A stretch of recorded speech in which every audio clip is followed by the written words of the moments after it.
Sveika, Germante.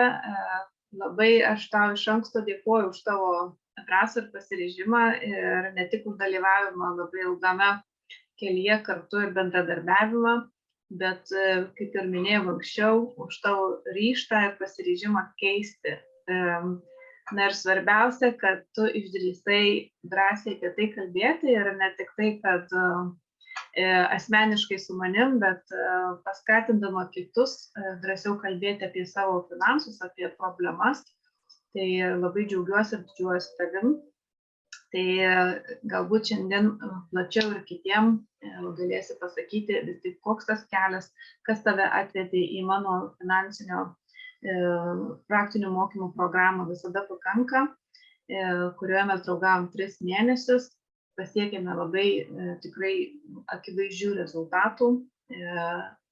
Apie tai gal pasidalinsim ir vėliau šiek tiek, ar ne, kad bet esmė tokia, kad tavo finansinė padėtis pasikeitė į gerą. Ir ne tik tai finansinė padėtis, ar ne? Taip. Šiek tiek pasidalink tada savo patirtim. Ir pirmiausia, galbūt noriu tikrai nuoširdžiai paklausti. Žinau, kad yra viena iš sunkiausių temų žmogui kalbėti apie būtent savo asmeninį finansus, kaip sakant, įsileisti, ką nors į savo piniginį yra pats sunkiausias reikalas. Bet kas visgi atvedė tave tam galutiniam apsisprendimui, kad tu panorai kažką keisti? Kokia gal pradėti nuo to, kokia buvo tavo padėtis gyvenimo, ar tai darbinė padėtis? Tiesiog papasakok. Gerai, bandysiu kuo išsamiau. Tai tiesiog gal visos tokios pas mane gyvenimo pokyčiai atsirado, tai gimus pastojus realiai, tada užgriuvo, kaip sakant, neplanuotos finansinės,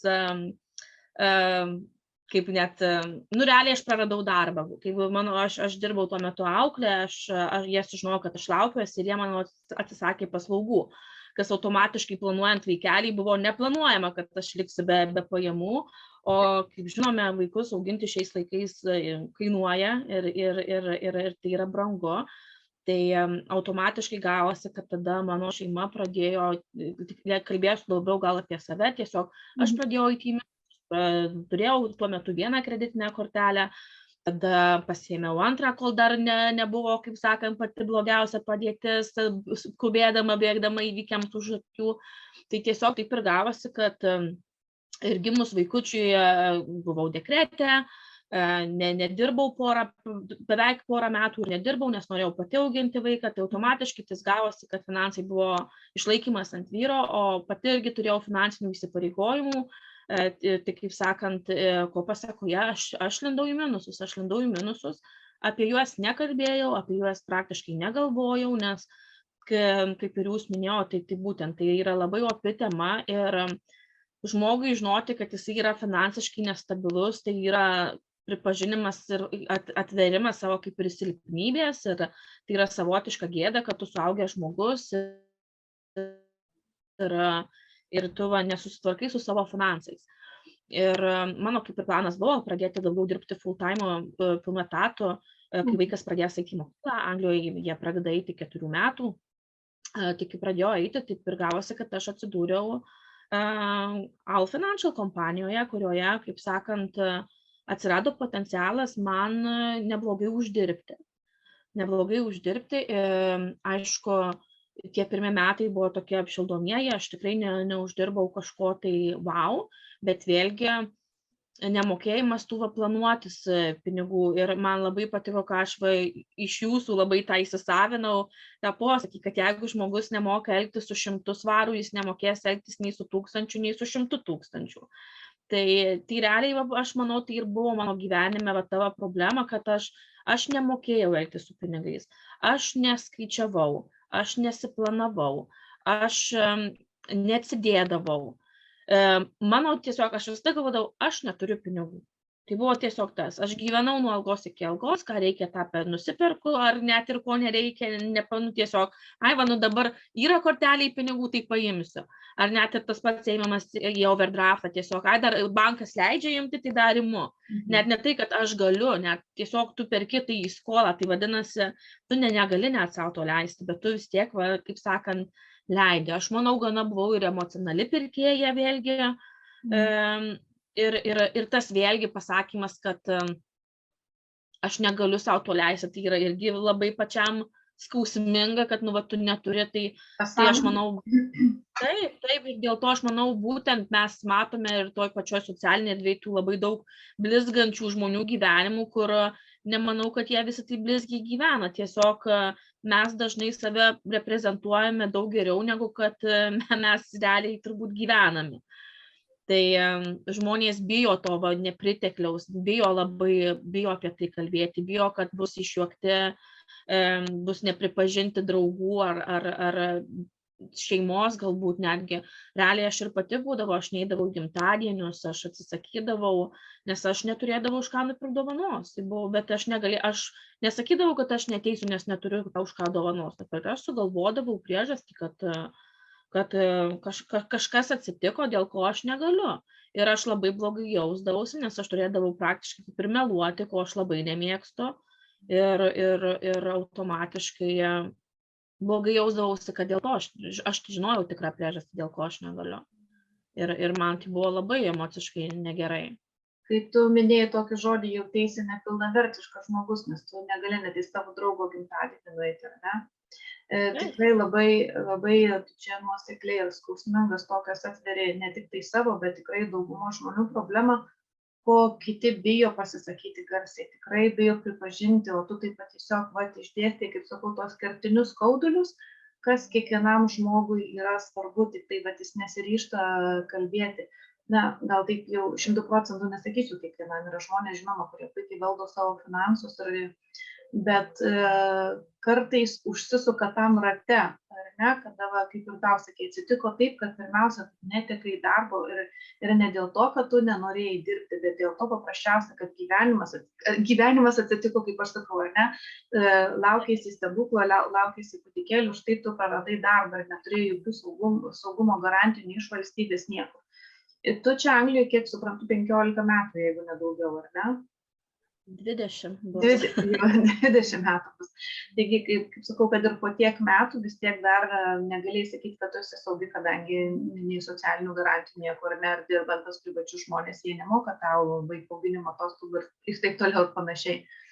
Bet vėlgi, taip sakant, tos priežastys gali būti įvairios, kada žmogus užsiciklina tame rate, kada paminėjai, turėjai vieną kreditinę kortelę ir pagalvoju, kad kita galės padėti kažkaip išvengti, padengti, norėjusi gyventi geriau ir aišku atėjo kūdikėlis, kuris pareikalavo vėlgi ekstra finansų ar ne iš šeimos. Tai čia tokie gyvenimiški dalykai, kas tikrai kiekvienam gerai pažįstam ir kam geriau sekasi skaičiuoti, kam blogiau. Bet tie praktiniai, kasdieniniai dalykai, kaip pati pamatėjai, ar ne, būtent tos praktinės programos metu, mes susitikdavom kiekvieną savaitę, tu darydavai mano namų darbus, ką reikėdavo, ar ne, ir tie žingsniai padėjo tau žingsnelis po žingsnelio išbristi iš didelių įsiskolinimų.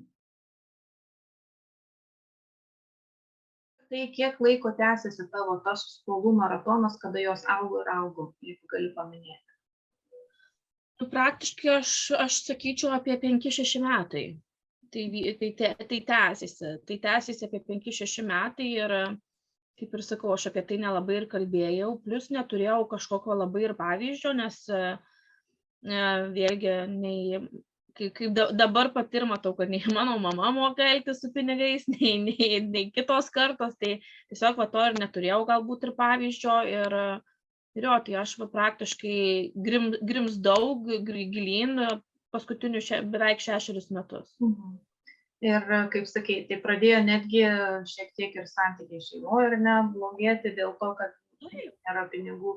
Ir man didžiausias tai strigo tavo pasakymas būtent apie tos, kad tu tikrai jau verkiai dėl to, kad negali savo vaikui nupirkti kalėdinės dovanėlės, ką norėtum, ne? Taip, nes tai viskas kaip bebūtų, taip sako, ne piniguose laimė, bet gyvenimo patogumas į tuos pinigus, kai norim, nenorim, tikrai atsiremia. Ir tas pats negalėjimas išvykti šeimai atostogų, negalėjimas išeiti kažkur, bet kur netgi realiai, nes pagrindė visur reikia bent kažkiek tų pinigėlių. Vaikas vėl išeis, kad ir į kažkokį parką, jeigu ypatingai vasarą jis nori ledo, jis nori, kaip sakant, kaip ir vaikas, kaip sakant, vaikas visko nori. Tai tiesiog tas toksai, taip, kaip mamai, kai tu negali duoti vaikui kažko, ką tu pati nori jam duoti, ne tai jau ne vien tik ko vaikas nori, mes visų vaikų norų negalime išpildyti, bet yra tam tikrų dalykų, kur tu nori duoti kaip mama ir kai tu negali to duoti, yra labai, labai jautru, labai skaudu, nes tada tu jautiesi ne tai, kad nepilnavertis žmogus, bet tada tu pradedi jaustis ir bloga mama. Ir aš manau, kiekvienai moteriai ta savijauta tai yra turbūt pati blogiausia, kokia tai gali būti, pati skaudžiausia, kokia tai gali būti. Taip, tikrai labai rimti nuoširdus skaudus, kaip sakant, atsivėrimai tokie, ar ne, ir sakau, labai žaviuosi tavim, kad išdrįstai tai kalbėti ir kad ta problema žingsnis po žingsnio per tos 3 mėnesius darbo sprendėsi ir kiek labai gražių pavyzdžių, tiek su savo sūnučiu, tu davei, ką kartu nuveikėt finansinio raštingumo linkme ir tikrai esi puiki mama. Ir linkiu tikrai sėkmės nepaleisti tų įgūdžių, įtraukti palaipsniui, ką darai ir savo sūnutį, ir vyrą, ir kaip sakant, pačiai tikėti ir daryti tai, ką darai, nes tikrai esi kruopštus žmogus, sąžiningas žmogus ir manau, kad tikrai viskas tau bus gerai. Dabar tu gavai įgūdžius gyvenimui, kas ir tos yra programos mano siekis, kad žmogus gautų ne vienkartinę kažkokią konsultaciją, bet įgūdį gyvenimui. Ar tu jautiesi tai gavusi? O, 100%, aš jau jums ne vieną kartą sakiau, kad aš manau, kad tai buvo, šita programa buvo viena iš mano geriausių investicijų, vienas iš geriausių sprendimų, nes automatiškai, kai tu esi finansiškai duobėjai, ir prisimti dar vieną finansinę atsakomybę yra gana didelis iššūkis. Ir būtent žengti tą žingsnį, aš manau, yra labai sunku, nes tu galvoji, ar aš sugebėsiu. Nes kai tu nesugebėjai daugelį metų ir tada tu galvoji, tu dar prisimi finansinę atsakomybę ir jeigu tau nepavyks. Bet aš manau, čia vėl labai, labai svarbu pasitikėti žmogumi, tai kaip aš pasitikėjau jumis, nes aš manau, kad gyvenime kartais reikalingas tas būtent kaučeris, vedlys tavo gyvenime, kuris būtent suteiks, atrodo, labai paprastas žinias, bet kur tu pats žmogus apie tai nepagalvoji. Ir kiekvienas jūsų metodas, kiekvienas žingsnelis, kurį mes aptarėme šitam visoj programoj, tai tikrai aš buvau savo į galvą pasakęs, kad aš turiu jūsų klausyti, aš turiu daryti, ką jūs man sakot. Aš jau prisisakiau savo gyvenime prieš tai, dėl to aš esu minusuose, tai dabar aš turiu klausyti jūsų. Tik tada aš galėsiu pasakyti, ar man tai veikia ar ne, ir kadangi aš tikrai klausiau jūsų, dariau būtent ir namų darbus, ir skaičiavau, ir visi tie, tikrai, aš galiu pasakyti, aš dabar jau tikiu, kad aš galiu gyventi kitaip, aš tikrai matau šviesą tunelio gale, mes per 3 mėnesius padengėm daugiau negu pusę, galima sakyti, mano skolų, tai kas yra wow, aš tikrai netikėjau, kad tiek bus galima padaryti per tokį trumpą laiką, aš per 6 metus tiek nepadariau, kiek aš padariau per 3 mėnesius. Ir tiesiog, nežinau, aš pradėjau tai pritaikyti, net pati nejausdama, kaip ir pasakojom, su vyru pradėjom kalbėti apie atostogas ir man iš karto galvoja, reikia žiūrėti, kada mes tada galvojam, kiek tai kainuotų, kiek aš galėčiau čia atsidėti kas savaitę.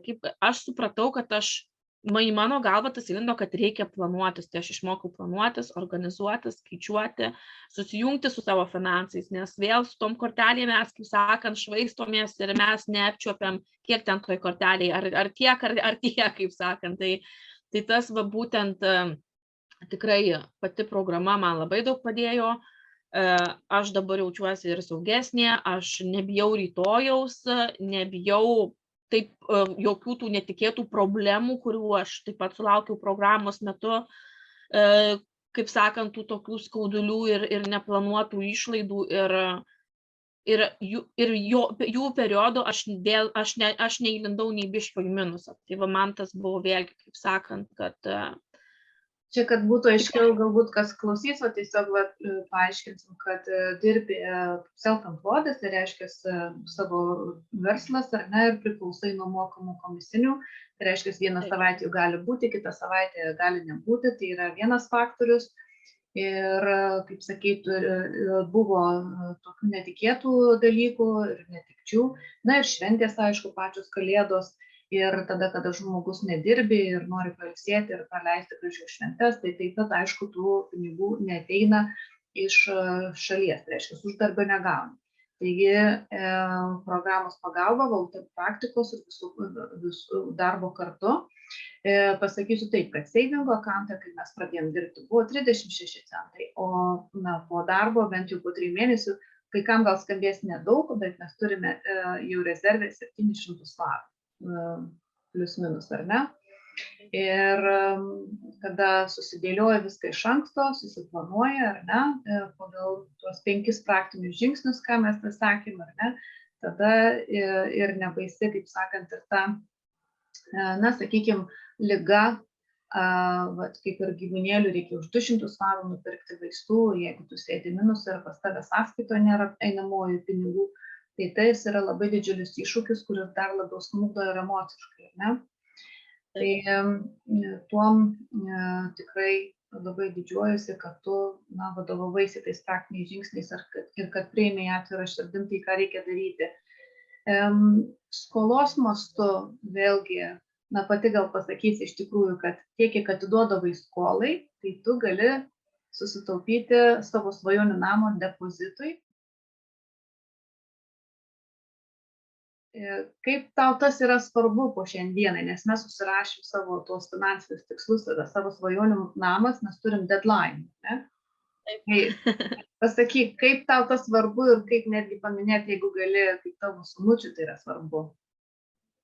Tai gal buvo tas, kad man visada buvo labai svarbu, man apskritai namai yra, kaip sakant, tvirtovė ir tai man patinka būti namuose, aš tas žmogus, kaip sakant, toks labiau namisėda, bet man būtent namai yra, tai yra mano erdvė, mano gerbūvis ir man tai yra labai svarbu. Dėl to mano visada svajonė buvo turėti savo nuosavą būstą, kur galėčiau, kaip sakant, tikrai vadinti tai savo namais. Automatiškai aš tai sakydavau, kad tai yra mano svajonė, bet aš aš tiesiog tai laikiau svajonę. Neturėjau tos net, kaip sakant, neįsivaizdavau, kada tai gali įsipildyti. Nemačiau to kaip, kad tikslo realiai siekimybės, nes man tai atrodė, tai yra mano svajonė, kuri yra bent jau šiai dienai ir kokiam turbūt artimiausiai 10 metų nepasiekiama. Ir visada laukia kažkokio stebuklo gyvenime, kad įvyktų, kad galbūt tu turėsi tą namą.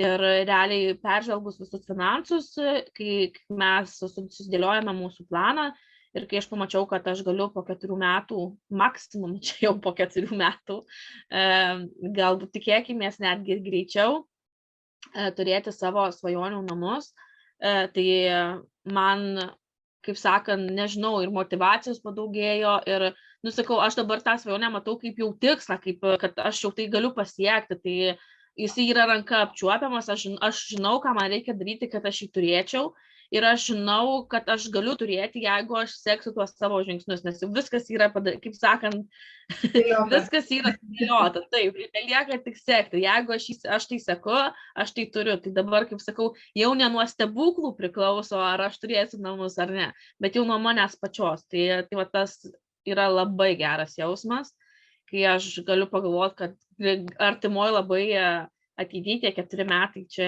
aš žinau, kad nespėsiu sužiūrėti, kaip jie prabėga. Taip, ir turėti savo namus, tai man sakau, tai yra labai labai didelis tikslas. Ir aš tokia esu, kad aš labai mėgstu su vaiku diskutuoti, ką aš darau, kaip aš darau.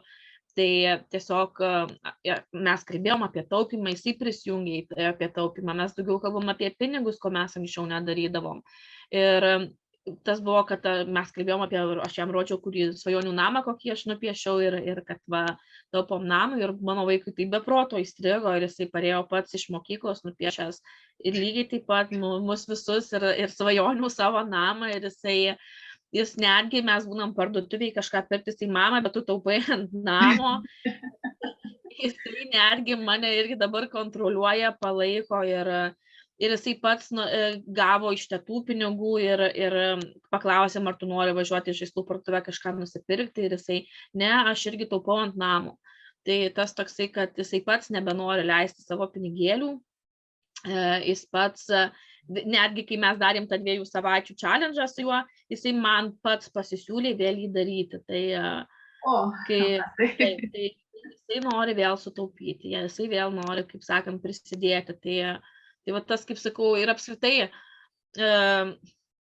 aš labai noriu būtent, kad mano vaikas galėtų kažkada pasakyti, kad mano mama mokėjo elgtis su pinigais ir jinai man įdiegė gerų skilų gyvenime, kuriais aš galiu dabar, kaip sakant, naudotis ir nei per tą patį, kaip sakant, per ką mama ėjo. Tai čia turbūt kiekvienų tėvų svajonė, kad jų vaikai gyventų gerai ir finansiškai nepriklausomai. Tai aš labai tikiu, dabar ir pačiai tų kitą kartą ir idėjų kyla ir norisi daugiau sužinoti, daugiau žiūriu kažką, daugiau skaitausi kažką, nes noriu kažką pritaikyti tiek savo, tiek vaikui, kad tai tobulinti ir kad mes galėtume augti kartu. Tai va tas, kad nebebijau aš tų finansų, jie nėra baisus, jie kaip tik, jų nereikia duoti, bet reikia su jais susidraugauti, nes jie tau gali atverti labai daug durų. Kol tu neatveri durų savo finansiniam problemom, tol jos bus problemos. Kai tu atversi duris, kai tu pradėsi su tom problemom bendrauti, šnekėtis, kažką darytis, tai jos tau atveria kitokias duris gyvenime. Tai čia tikrai. Super. Na, pirmiausia, tai aišku, žiūriu ir tavo tas spindinčias akis, kaip sakau, apie tą savo svajonių namą. Iš pat pradžių aš tikrai prisimenu, kad tu nedrąsiai, kaip ir abejoji, kaip sakytume, vis tiek pasiryžti ir investicija nemaža, bet labai džiaugiuosi, kad viskas pasiteisino ir dėkinga už tavo pasitikėjimą ir tą darbą tikrai nuoširdų kartu. Ir būtent kas man ir svarbu, kad įtrauktų ir vaikus į tą finansinį raštingumą, tai tikrai labai džiaugiuosi, kad ta programa radikaliai, galiu sakyti, pakeitė jūsų gyvenimą ir pakeis ateityje, sušiltino ir santykius, ir vaikas įtrauktas, ir kalbatės, ir taupot kartu, ir diskutuojat, ką reikia, kaip sakant, kiekvienoje šeimoje siekti šitų dalykų. Aš prisimenu pačioje pradžioje, kaip mes kalbėjom apie pinigus, aš paklausiau, kas tam yra pinigai, ar ne, ir, na, tas, ką atsinešamės iš vaikystės. Aš prisimenu, kaip tu sakai, kad maniau, kad pinigai yra blogis, kad viskas, kas blogai įvyksta dėl pinigų. Kaip dabar pasikeitė tavo, jau šiek tiek minėjai, bet pateik, jeigu trumpai, kaip pasikeitė požiūris į pačius pinigus tavo. Tai kaip ir sakau, mano realiai atrodė, kad mano gyvenime visos problemos ir visos nesėkmės yra per pinigus, dėl to, kaip sakant, aš stengiuosi apie tai nekalbėti, ignoruoti, tiesiog gyvenau, svarbiausia, kad turėjau už ką pavalgyti, už ką turėjau vaikui duoti pavalgyti ir turėjom kur gyventi, turbūt tai buvo pagrindiniai faktoriai ir tiesiog sakau, man pinigai tai buvo, kad per juos visos mano problemos. Ir supratau, kad šitos programos eigoje supratau, kad, ne, problema esu aš ir mano nežinojimas, kaip sakant, tai nereikia nurašyti visko ant finansų, kaip ir sakau, jeigu su jais susidraugauja, jie gali atnešti tau tikrai labai, labai gerų dalykų gyvenime, kaip sakant, to ir laisvumo, ir pasiplanavimo, kaip sakant, tu jau nebe pinigai tave valdo, bet tu valdai tada visus pinigus ir, kaip sakant, tu priimi sprendimus, taip pat tom ir atostogom, kaip sakant, nelaukia, kada ateis vasara ir tada žiūrėti į kortelę ir ar mes galim vykti ar ne, bet tas mokėjimas pasiruošti ir tikrai be jūsų tų visų žingsnelių aš būčiau turbūt taip pat niekada nesugalvojus, kad aš taip galiu ruoštis.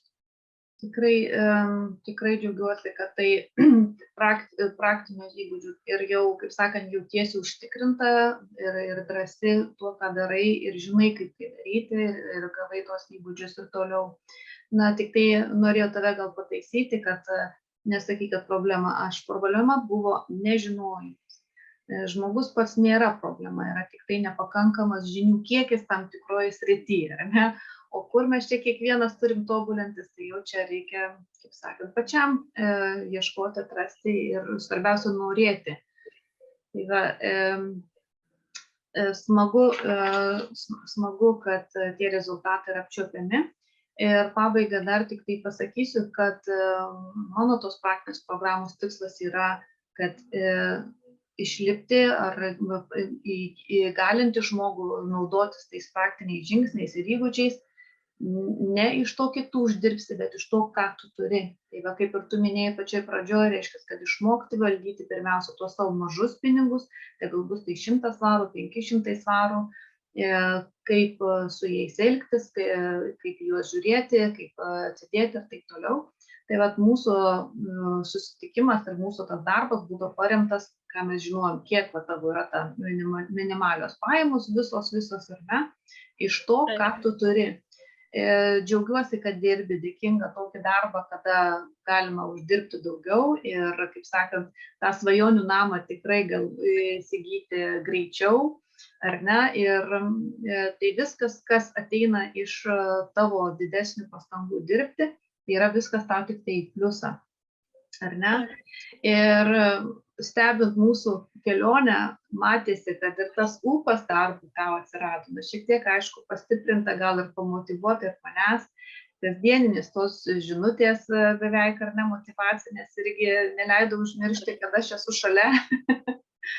Tai va, aš ką tikrai pasakyčiau, kad kas va irgi gerai, kad tai nėra, kad mes susitikdavom vieną kartą per savaitę, aš visada, kaip sakant, žinau, kad jeigu kas, aš galiu jums bet kada parašyti, bet kada kreiptis. Iš jūsų taip pat kiekvieną rytą gaunama žinutė, tai tikrai, kaip sakant, aš jaučiausi, kad jūs esat šalia, kad mane palaikote, pamotyvuojate ir kaip sakau, man buvo labai lengva su jumis bendrauti ir kažkaip, man labai patiko, tikrai, labai patiko ir sakau, vienas mano geriausių sprendimų tikrai. Labai pamalonina, kaip sakant, širdį tokie žodžiai, taip, kad tas įdirbis ir mano ryžtas, kaip sakant, tau davė praktinės tos naudos.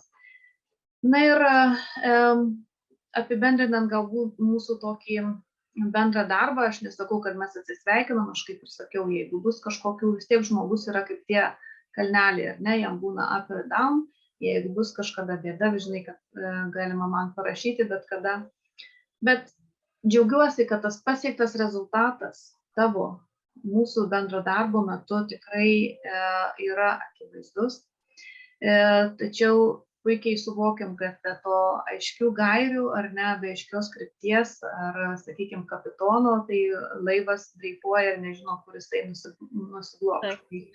Smagu ir man didelė garbė, kad teko būti tavo mokytoja, kaučerė, mentorė, nes čia viskas viename. Ir labai džiaugiuosi tave pažinusi giliau, žinau, kokia nuostabi esi mama, moteris ir kiek tu turi daug visokio potencialų savy. Tai čia, manau, tik tai tavo sėkmingo gyvenimo pradžia. Taip kad linkiu nepamesti tų įgūdžių tikrai ir viskas bus kuo tolyn, tuo geryn.